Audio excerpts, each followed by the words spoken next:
E que Jesus e os bons espíritos possam nos inspirar e acompanhar neste trabalho. No capítulo 1, que conversamos a semana passada, nós falamos sobre os conceitos, os pesquisadores, falamos da origem do ectoplasma.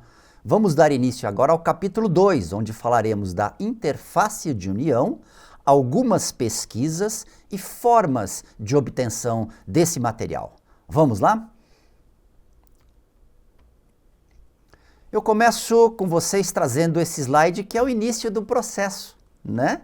Então aí fala, seres vivos possuem um corpo vital de substância etérea, ectoplasma, que dá vitalidade à matéria, também presente nos gametas haploides.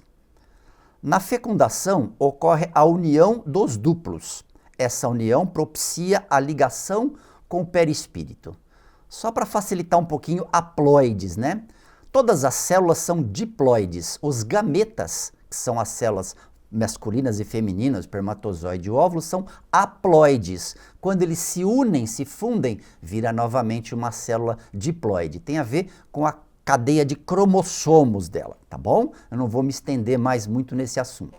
Mas o que nós estamos dizendo aqui já?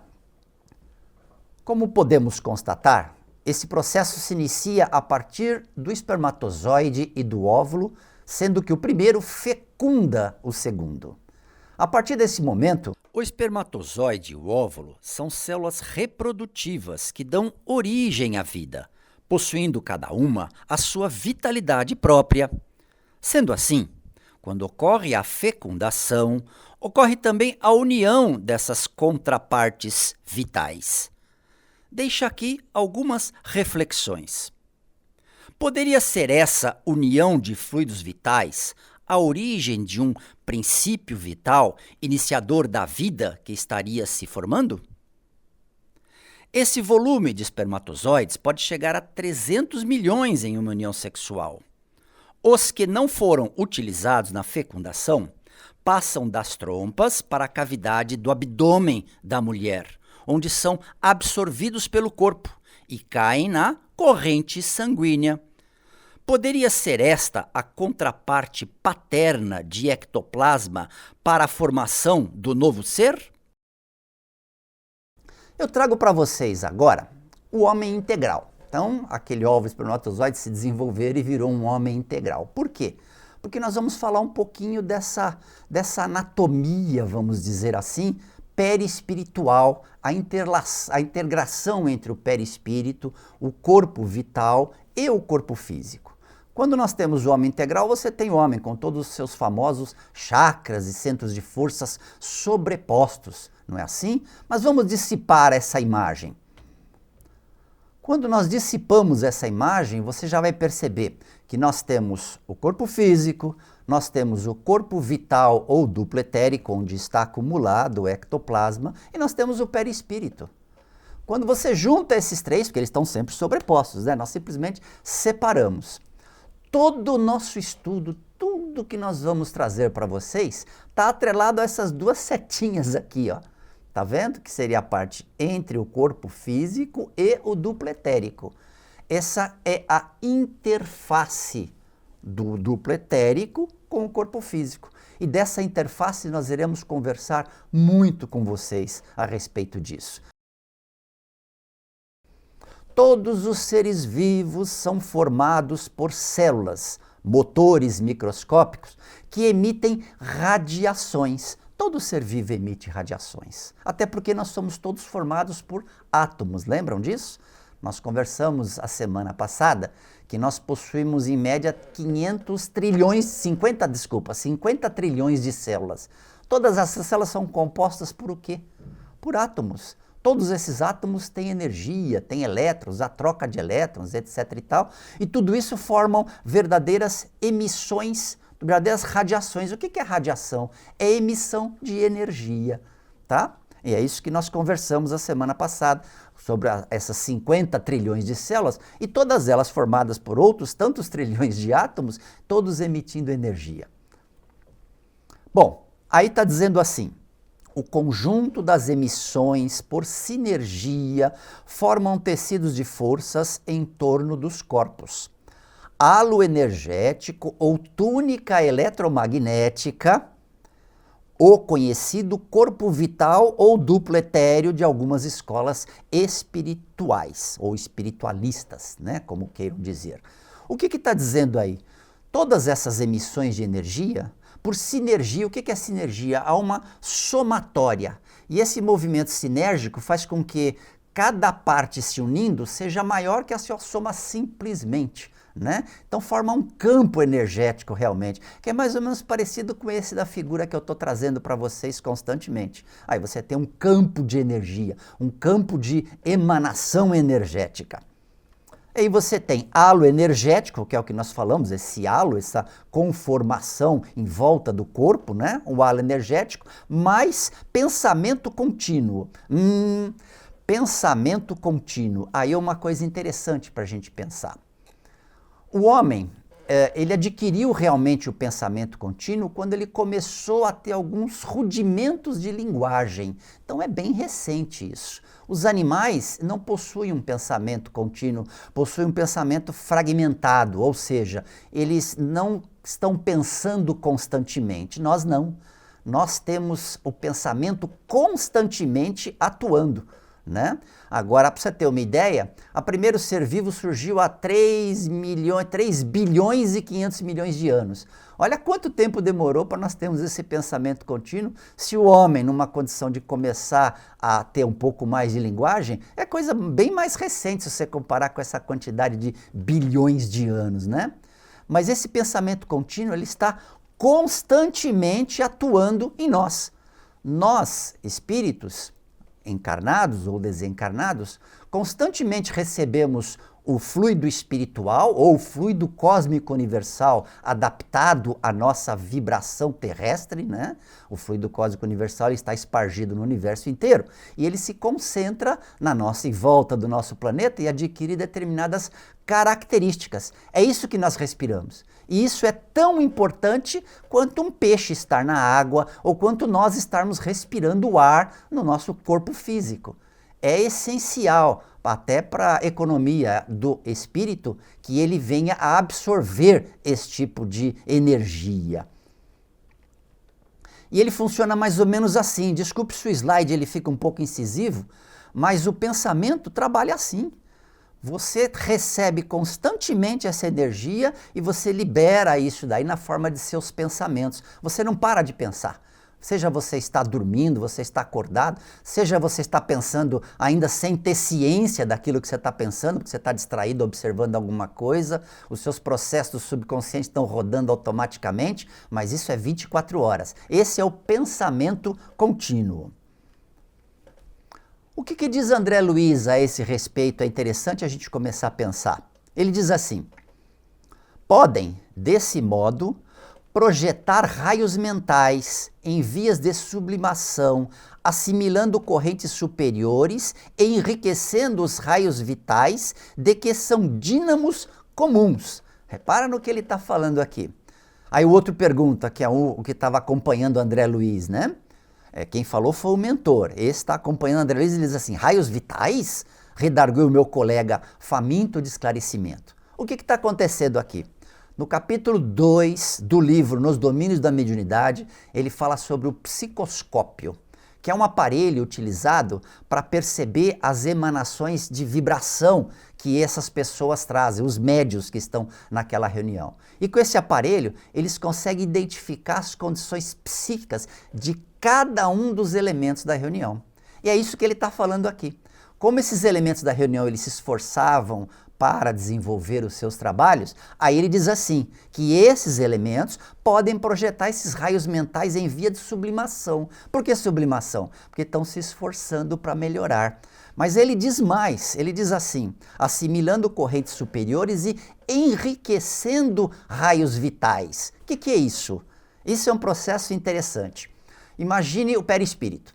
O perispírito recebe essa energia do fluido cósmico universal e chega até o seu cérebro perispiritual.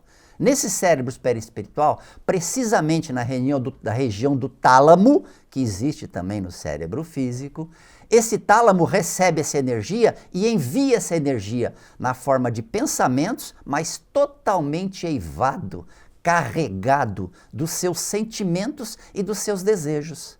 Passa a ser um processo de personalização dessas energias.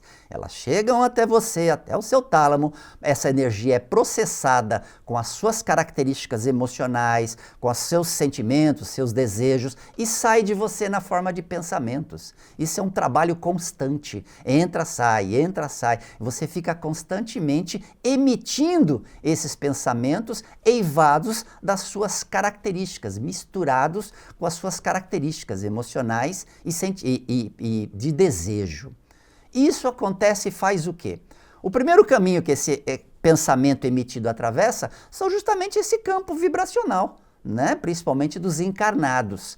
Atravessando esse campo vibracional duplo etérico dos encarnados, quando é emitido por um encarnado, atravessa e pega o quê? Se carrega de fluido vital, se carrega de ectoplasma e nessa emissão forma o que normalmente é chamado de formas pensamento. Opa, o que é isso? Forma pensamento é o pensamento que sai de você, encarnado, já atravessa essa sua camada de ectoplasma, já acaba desenhando os seus pensamentos exatamente nessas projeções, nessa túnica que nós estávamos falando até mais tarde.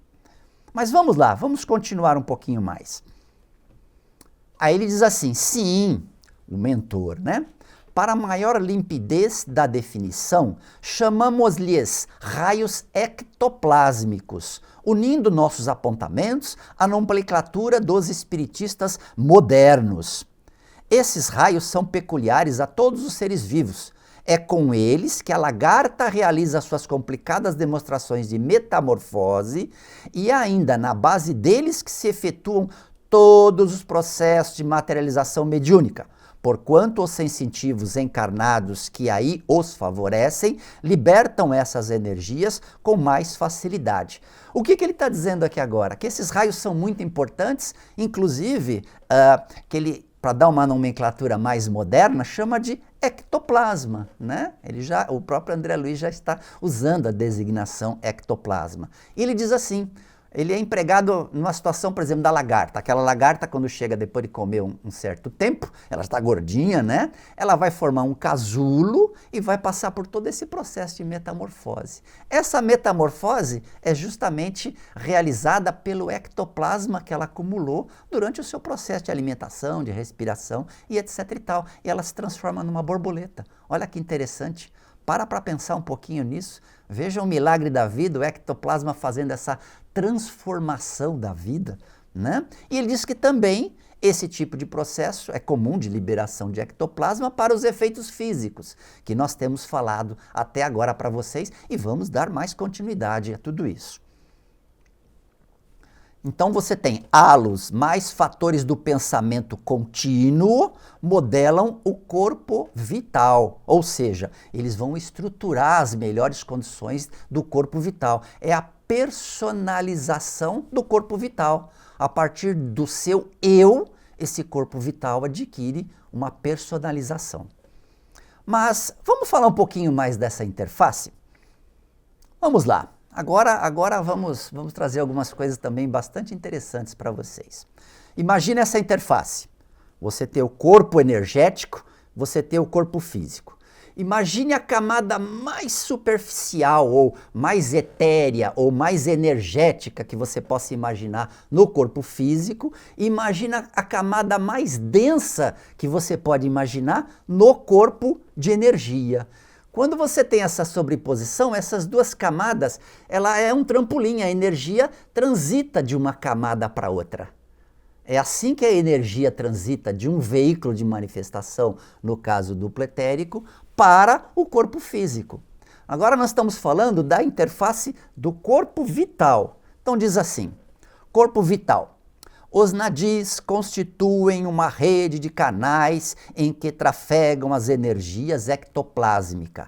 Então você tem uma série de canaizinhos nesse corpo etérico, que é onde caminha, que é onde trafega esse ectoplasma e vai transmutar com o corpo físico, vai ser enviado ao corpo físico, vai voltar energias do corpo físico para esse corpo e assim por diante há essas trocas energéticas. Estão estruturados também a nível celular. Aí você tem uma célula onde você vê uma série de canaizinhos lá dentro. É por aí que o ectoplasma circula, porque se nós somos um amontoado de células, o princípio básico dessa circulação é a célula, não é assim? Vamos lá, então esse é o lado do corpo vital. Vamos ver agora a contraparte do corpo físico. Aí, os famosos meridianos acupunturais constitui a contraparte física dessa rede de circulação. Meridianos no corpo físico, os nadis no corpo vital ou corpo energético. Essa sobreposição, essa aproximação entre os dois é que ocorre essas passagens de energia. Vamos lá, mas será que realmente existem esses canais? O que a gente pode trazer para tentar comprovar de alguma forma, ou pelo menos para dar evidências, né? A ciência sempre fala em evidências, trazer algumas evidências da existência desses canais. Nós vamos trazer pouca coisa, senão a gente não vamos sair daqui hoje, né? Mas vamos lá. Eu trago para vocês, e já mais uma dica de leitura, como eu sempre disse, esse trabalho tem, acima de tudo, a ideia de trazer dicas para vocês de leitura. Ele não esgota o assunto de forma nenhuma, mesmo porque eu também, nós da equipe do curso do professor Nani, também temos nossas limitações, né? Mas essa é uma dica muito interessante, esse livro do Richard Graeber, Medicina Vibracional.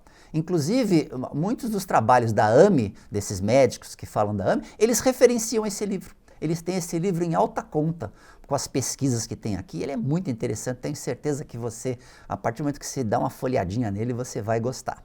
Vamos lá.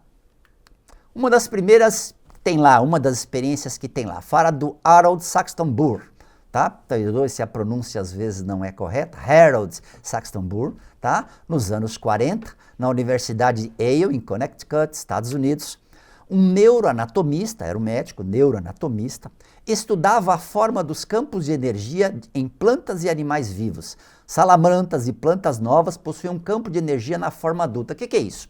Ele pegava um grãozinho de feijão, por exemplo, e ele punha num determinado coisa e ia com um material muito sensível, equipamento muito sensível, e via alterações de energia que aquele tipo de estrutura, aquela semente produzia. E onde... Você lembra aquele negócio de você ir fazendo no papel um monte de pontinho e depois você liga esses pontinhos e forma uma figura? É exatamente isso. Ele punha a semente, ele ia aproximando esse material energético, esse aparelho, né? Quando eu percebi uma pequena oscilação, ele fazia um pontinho, ia de outro lado, fazia. E assim ele ia fazendo, circundando essa semente com esses pontinhos. Quando você emendava esses pontinhos, ele tinha nesses pontos a aparência de uma planta adulta. Olha que interessante. É como se a semente já tivesse armazenada dentro de si o molde da sua estrutura. Quando ela tiver condições de água, de cuidados, de adubação, ela vai desenvolver aquilo que já está predestinado energeticamente. Não é interessante essa ideia? Para pensar um pouquinho.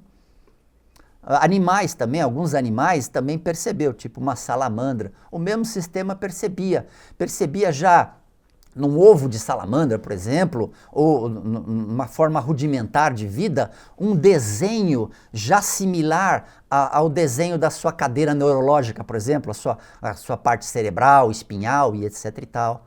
É uma coisa interessante, não é? Por quê? Porque a partir daí já dá uma ideia de que existe um pré-campo energético pronto para ser utilizado assim que tiver as condições de se desenvolver. Outra pesquisa, vamos lá.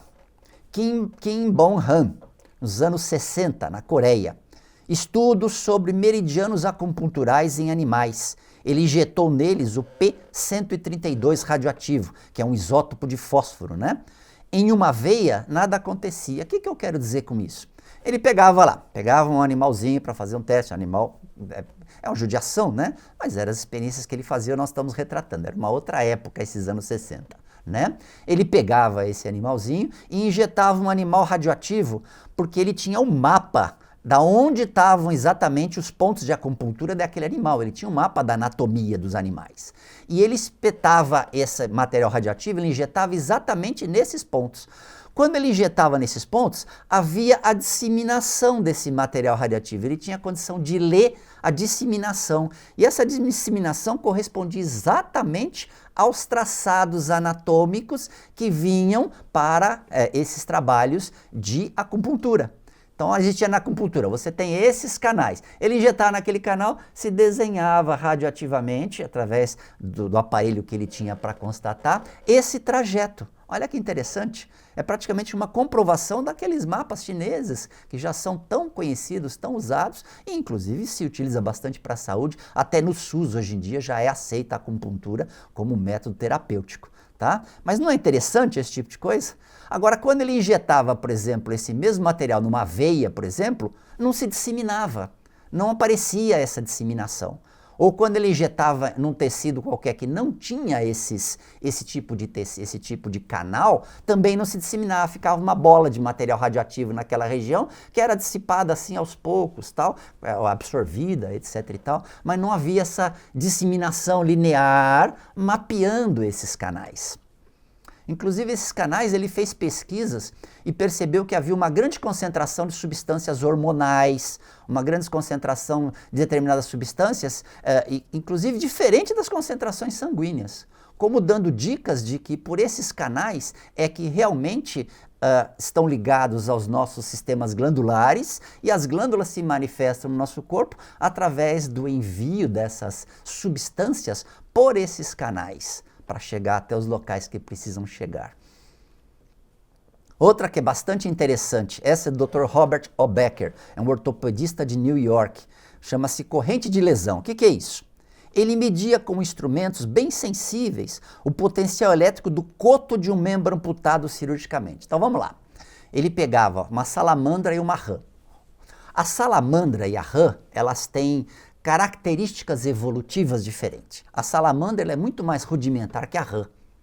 A salamandra, quando ele cirurgicamente fazia a secção de uma pata dela, por exemplo, depois de um certo tempo essa pata voltava. A rã fazia essa secção cirúrgica, depois de um certo tempo formava um coto cicatricial e não acontecia nada. Ele ficava assim, poxa, mas por que a salamandra forma e a rã não forma, né? Aí ele começou com um aparelho muito sensível e esse aparelho ele captava o tipo de energia, se era positiva ou negativa, que existia no coto logo após a cirurgia. Ele media no da rã e ele media no da salamandra. Aí você tem o gráfico, olha lá. Durante a amputação, todos eles têm o mesmo tipo de energia. Está manifestado o mesmo tipo de energia, tá? Que é uma energia positiva. Mas a salamandra, num certo ponto, ela tem uma energia negativa. E depois ela volta ao normal. E essa energia negativa é constatada durante todo o processo de neoformação dessa pata que foi amputada. Opa, já descobriu alguma coisa diferente. Ele fazia muitas experiências com essa parte de coisas elétricas, tem outras coisas muito interessantes, inclusive de regeneração de tecido ósseo lá, vale a pena dar uma olhada. Mas ele percebeu uma diferença. Então o que ele fez? Ele induziu no coto da pata da rã, depois da cirurgia, começou a dispor de um mecanismo que induzia a inversão da polaridade naquela região do coto. E aquela região que era positiva acabou ficando negativa. Você acredita que novamente cresceu a pata da rã? Dá uma olhadinha, tenho certeza que vocês vão gostar dessas experiências. Outra experiência, Pierre d'Hervernejou, talvez seja assim a pronúncia, 1985, na Universidade de Paris, França. Mesmos estudos daquela injeção da substância radioativa, mas agora em humanos. Ele fez com o tecnésio radioativo 99M. Nos meridianos. Ele constatou que quando ele injetava essa substância nos meridianos humanos, meridianos acupunturais, ele percorria de 30 centímetros, de 4 a 6 minutos ele percorria 30 centímetros nesses meridianos, ao longo daquele traçado. No sistema venoso ou linfático, não produzia resultado satisfatório, ficava impactado, ficava parado e não dava esse desenho linear, que é muito, muito interessante. Aí você tem até um mapa das faz na parte acupuntural, num manequim, né? Para você ter uma ideia como seria isso mais ou menos. Os meridianos, ele concluiu assim, que os meridianos constituem uma via morfológica diferente. É uma via morfológica que não está nos traçados da parte vascular, da parte linfática, da linfa, né? E nem na parte nervosa. Então é uma via diferente. É interessante essas pesquisas, né? Mas vamos lá.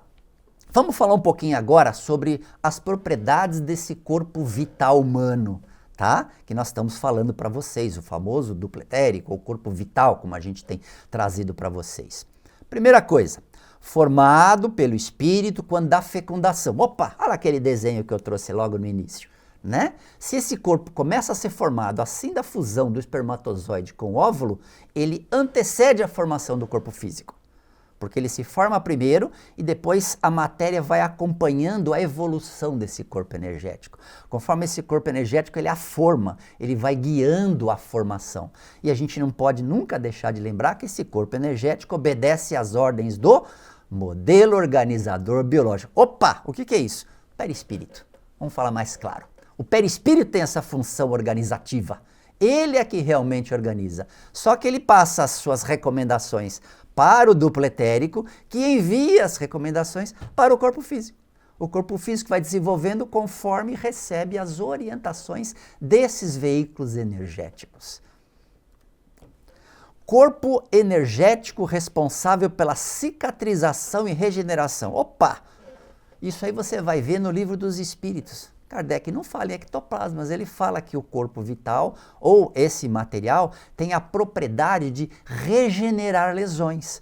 Procura lá o comentário de Kardec na pergunta 70 do Livro dos Espíritos. Dá uma consultada lá, vê que conclusão que você chega desse comentário dele. E tem também a ver com a transmissão da dor e dessensibilização. Quando esse veículo de energia é praticamente isolado do corpo físico, né, ou afastado do corpo físico, cessa-se a sensibilidade. É isso que acontece nos processos de magnetização, nos processos de hipnose, onde você cutuca a pessoa que está hipnotizada lá sem ela perceber, ela não tem a resposta, aquele reflexo, né, de retirar o braço ou a perna quando ele está sendo agredido, né? É um mecanismo interessante, há um afastamento. Você consegue provocar. Por quê? Porque quando você está em estado de hipnose ou de aprofundamento através da magnetização, você vai ter um acesso maior ao subconsciente. E para chegar ao subconsciente é preciso afastar um pouco esse veículo para ter um pouco mais de acesso, né? É interessante a gente pensar um pouquinho sobre isso. Vamos falar depois sobre cirurgias, nós vamos falar novamente sobre esse assunto. Absorve, atenua e recicla as energias. Ele realmente faz isso, ele é um aparelho reciclador. Ele recebe as energias do perispírito, trabalha, diminui a vibração, manda para o corpo físico. Ele colhe as energias do corpo físico, aumenta a vibração, manda para o perispírito. E assim por diante. É um veículo que trabalha essas energias. Não funciona como veículo da consciência. Realmente, nos famosos desdobramentos, as viagens astrais, né, a pessoa não tem como se manifestar do lado de lá revestido com esse tipo de energia. Esse tipo de energia não pode se distanciar muito do corpo físico, né, desse tipo de corpo energético. Não pode se distanciar uns 8, 10 metros assim, mas não mais, tá? Não mais. Irradia-se além do corpo físico. Sim, ele está se irradiando naquela aura que nós trouxemos para vocês. Lembra daquele desenho que nós trouxemos? É a irradiação desse processo todo. As energias saem do tálamo, são irradiadas e são carregadas. Todo aquele ovo áureo que fica permeado dessas energias, né? Veículo dos chakras, temporário, aura da saúde. Sim. O que são chakras? São aqueles famosos vórtices de energia, né, que todo mundo gosta, se fala bastante hoje em dia, né? Os chakras estão exatamente nesse veículo. O perispírito tem, normalmente já é chamado de centros de força. E há uma sobreposição desses chakras com o centro de força. A diferença que se faz, o veículo não é perecível, esse corpo de energia, o chakra também é perecível. O centro de força continua no perispírito, mas o chakra sofre esse processo. Ele acaba sendo perecível. Então a chakra é a representação dos centros de força no duplo etérico. Ruptura completa do cordão vital é que traduz a desorganização e putrefação do corpo físico. O que quer dizer isso? Essa ruptura, quando cessa essa transmissão de energia, é aí que se desorganiza os tecidos vivos. Constitui-se basicamente de ectoplasma. Sim, se constitui basicamente de ectoplasma esse veículo. Vamos lá um pouquinho mais agora. Vamos aprofundar um pouquinho mais aquilo que nós já conversamos na primeira aula, no que diz respeito à obtenção, à origem, né? Agora nós estamos falando da obtenção. Então como se fosse uma consequência, tá bom? Então vamos lá. Respiração mais metabolismo. Por essa via, absorvemos o oxigênio e o prana, fluido cósmico universal, que entram nas mitocôndrias celulares juntamente com a glicose, de origem alimentar, produzindo ATP. Vamos de novo, adenosina trifosfato. Opa, lembra disso? Nós já conversamos no nosso encontro passado. Exatamente é a transformação em energia, é a energia que você consome. Adenosina trifosfato é aquilo que é produzido nas mitocôndrias e você consome essa energia para você se movimentar, para você falar, pensar, raciocinar e etc. Pra você ter uma ideia, o cérebro, por exemplo, ele possui em torno de 1.450 gramas, uma coisa assim, né? 1,4 kg, 1,5 kg. Ele consome 20% da energia que você produz no seu organismo. Faz uma proporção em peso, se você tiver uns 70 quilos, e vê como é esganado esse órgão para consumir essa energia, né? Então aí você tem um esqueminha, um desenho simples, onde você tem as fontes da natureza, através da absorção dessas energias. Você tem oxigênio produzido pelas plantas, né? A absorção dessa energia vai até as suas mitocôndrias celulares, passam por um processo e produz ATP e ectoplasma, de acordo com as ideias que foram trazidas pelo Sérgio Felipe, Dr. Sérgio Felipe e o Dr. Décio Iandoli também, tá bom? Mas vamos lá. Aí eu trago mais uma dica de leitura. O livro chama-se Infância e Mediunidade. Veja bem, na minha opinião, esse livro é muito fácil de ler. Fala da infância, fala de colégios, fala desse material ectoplasma circulando, como funciona as crianças frente a esse tipo de material, os tipos de processos que elas passam. Vale a pena você dar uma olhadinha, é um livro simples, fácil, tem até de forma eletrônica, né? O livro chama-se Infância e Mediunidade. E nós vamos falar algumas coisinhas dele, mas como eu disse para vocês, acima de tudo, esse trabalho é para trazer a vocês uma série de dicas de leitura. Ele diz assim: as células, por imposição do automatismo fisiológico, que é a aquisição espiritual, aprenderam a produzir ectoplasma para a manutenção da vida encarnada. Então ele está dizendo assim, nós somos constituídos de células. As células começaram há 3 bilhões e 500 milhões de anos atrás. Começou a vida, né? Essas células, elas foram aprendendo durante todo esse processo evolutivo a produzir esse material energético dela. Elas primeiro nasciam, né? Automaticamente já tinha ele como um princípio vital, e depois elas foram produzindo esse material ao longo da sua vida para continuar vivendo, né? Elas precisam de energia, elas precisam de produzir uma série de coisas, e esse ectoplasma. Então, esse material é a matriz, ao mesmo tempo que ele é causa e efeito, como o próprio André Luiz cita no livro dele, seria causa e efeito, tá? A água. Sim, a água realmente é um veículo puro e que ela tem uma grande propriedade, que é se carregar, se impregnar de fluidos vitais ou ectoplasma, né? Quando você faz um trabalho de passe para magnetização, você está doando parte do seu ectoplasma para se incorporar naquele elemento, na água, para que as pessoas bebendo possam usufruir dos benefícios de ter esse material, às vezes ajudando você no seu equilíbrio corpóreo, no seu equilíbrio psíquico, na manutenção da sua vida e etc. Isso seria o processo de magnetização, a fluidificação da água. E aí você tem que a água é um dos corpos mais simples e receptivos da Terra, conforme Emmanuel. Aí ele fala assim, ectoplasma de baixa qualidade, eu estou falando, né? A ectoplasma de baixa qualidade resulta em água fluidificada com menor poder de ação. Opa! Se o ectoplasma ele tem a característica da pessoa, porque ele é uma energia emanada pela pessoa. Ele tem a característica daquela pessoa. Se aquela pessoa ela está cheia de dificuldades existenciais, ou ela está alimentando determinadas mágoas, ódios, rancores, todo esse prisma de sentimentos positivos e negativos, esse ectoplasma vai sair misturado com essas energias positivas e negativas. Por quê? Ela emanou esses pensamentos com essas ideias, porque a energia passou por ela e foi irradiada, passou pela energia vital que se associou, essa energia vital pegou as características que a pessoa tem. É por isso que existe N tipos de ectoplasmas, exatamente referente a N tipos de pessoas que existem no mundo. Percebe como é um trabalho delicado isso? Percebe como é um trabalho interessante essa parte de sintonia no que diz respeito a esse tipo de material? E é logicamente que um ectoplasma de melhor qualidade pode produzir um processo de fluidificação de melhor qualidade. O que ele está falando aqui? Ele está falando exatamente do processo de ingestão de alimentos, que você ingere açúcares, você ingere os ectoplasmas de origem mineral, vegetal, animal e etc e tal. Tá? Vai passar por um processo digestivo que nada mais é do que o quê? Tudo que você come é transformado em ácidos aminados. São 23 tipos de ácidos aminados, amina.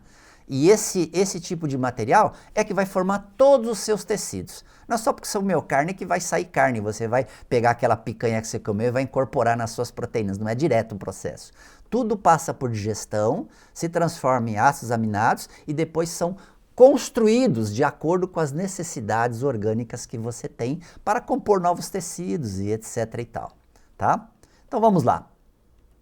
Agora você tem aqui exatamente ele trazendo para nós tudo que pode interferir nesses processos, tá? Ele diz assim, putrefação de alimentos, alimentos estragados, pode causar intoxicação do fígado e vai causar problemas na fabricação na absorção desse ectoplasma. Toxinas alimentares, toxinas intestinais, produtos industrializados. Quantas coisas são colocadas nesses produtos industrializados como conservantes, etc e tal, e que podem acabar interferindo nesse mecanismo de assimilação desses ectoplasmas, dessas energias, desse tipo de alimento. Fatores intrínsecos, que são da pessoa, né? Fatores íntimos da pessoa, como carga genética, idade, níveis hormonais e principalmente, até deixei por último, emoções negativas. Tudo isso também interfere na qualidade do ectoplasma que você carrega no seu organismo. Isso é importante saber. Quando você for exatamente para dar um passe, depois que você participa de uma reunião, que você vai para uma câmara de passe, fornecer com a maior boa vontade as suas energias, que tipo de energia você está fornecendo? O que você pode fazer para fornecer uma energia de melhor qualidade? Para que seus fluidos, para que aquilo que você transmite no trabalho de passe possa beneficiar melhor aqueles que ali comparecem para receber essa doação energética. Não é interessante pensar um pouquinho nisso? Vamos lá. Vamos falar agora de gasto de ectoplasma. Sim, nós falamos em receber, obtenção, etc. Como é que a gente gasta isso? Assim, alguma coisa superficial para a gente conversar, né? Vamos lá. Emanações do pensamento. É que, com efeito, o pensamento é uma emissão que ocasiona uma perda reais dos fluidos espirituais e, por conseguinte, nos fluidos materiais, de tal sorte que o homem tem necessidade de se reconfortar pelos eflúvios que recebe de fora. Isso está na Gênesis, no capítulo Fluidos. Vamos resumir isso daí. Lembra daquele mecanismo que eu falei que você absorve, processa e emite, absorve, processa e emite. De repente tem situações que são mais desgastantes que você está vivendo, ambientes de trabalhos conflituosos, problemas em casa, etc e tal, você gasta mais do que recebe, do que absorve. Aí você fica descompensado, desenergizado. Você precisa exatamente aí fazer determinados exercícios como meditação, prece, ou procurar ambientes onde você carrega suas energias novamente. onde você tem um gasto menor e uma absorção maior. É o equilíbrio desse mecanismo, onde você perde mais ou absorve mais, dependendo com o ambiente e a maneira que você esteja naquele dia. Os problemas que você carrega e os tipos de influência que te cercam. Influências espirituais. Determinadas entidades podem estar vampirizando essas energias que você está produzindo. Aí nós temos mais tarde também algumas coisas muito interessantes para conversar com vocês sobre isso. Mais ainda, emoções descontroladas, estresse excessivo, substâncias excitadoras, tóxicos, desidratação, alimentação inadequada, vampirismo, tudo isso pode provocar gasto maior energético. Agora, como nós pudemos já conversar com vocês que os transtornos emocionais e a emoção pode causar uma série de problemas para o seu ectoplasma, tá? Eu achei um trabalho assim muito interessante e esse trabalho vai dar para a gente conversar um pouquinho sobre isso como uma tentativa de compreender isso daí. Vamos lá, é meu último slide de hoje. É isso. Imagine um mapa como esse, emoções primárias. O que é isso? É um mapa corporal das emoções, das reações corporais. O que é isso? Diz assim, uma equipe de pesquisadores finlandeses criou o que pode ser o primeiro mapa a apontar em um lugar do corpo as emoções humanas, como elas se manifestam. Eles fizeram 5 experimentos seguidos com várias pessoas, variando as pessoas, e eles obtiveram resultados no mínimo 70% semelhantes. Então, assim, tem uma certa consistência o que eles estão fazendo. Como é que eles faziam isso? Eles pegavam simplesmente essas pessoas, traziam para um lugar lá na Universidade do Alto, lá na Noruega. Pegavam essas pessoas, punham num ambiente e davam silhuetas humanas desenhadas para ela com lápis.